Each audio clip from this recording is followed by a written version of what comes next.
The purpose of this documentary is to uncover the spiritual history of Galiano Island. We're going to talk to a couple of locals and see how small towns can hold some haunting tales.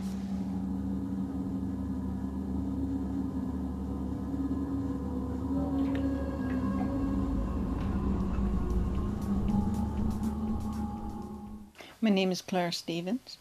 Rosemary Georgeson. I was born on this island, and I've lived here pretty well all my life. I've been here 46 years, 47 years.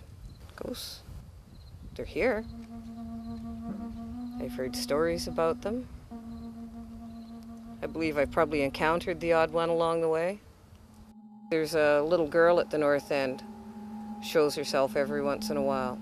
She's got a blue aura around her, vibrant blue aura. Somebody told me once she was looking for her family. She died up there tragically.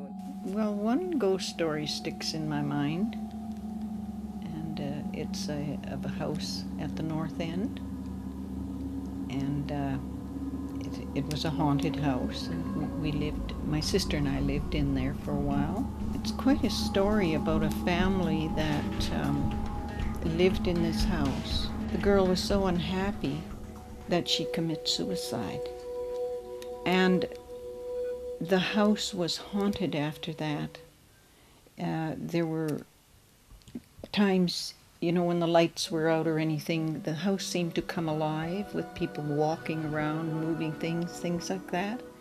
My sister and her husband rented the house. She used to lock the door when she was there by herself at night when her husband was away working. And there's times she had heard noises and she got up and the door was unlocked or things were moved. They say she's looking for peace. She just wasn't ready to rest. Somebody to release her from that and her travel on over to the other side. And over in Georgeson Bay in the cemetery there, I've had encounters with my ancestors. You guys might call it ghosts coming.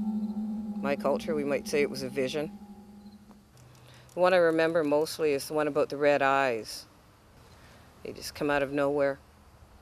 Somebody saw them one time when he was driving down from the north end. And they just came out in front of his car. It scared the hell out of him. But it's always in the back of my mind when I'm driving at night. I'm over here hoping I don't see the red eyes. Because the last guy that did wound up in the ditch. The ones that are around, maybe they're more subdued now. They're not as prominent as what they used to be. To experience it, it's a different thing altogether. It's very scary, at night. I don't think they're really ghost stories. They're just stories that have been handed down.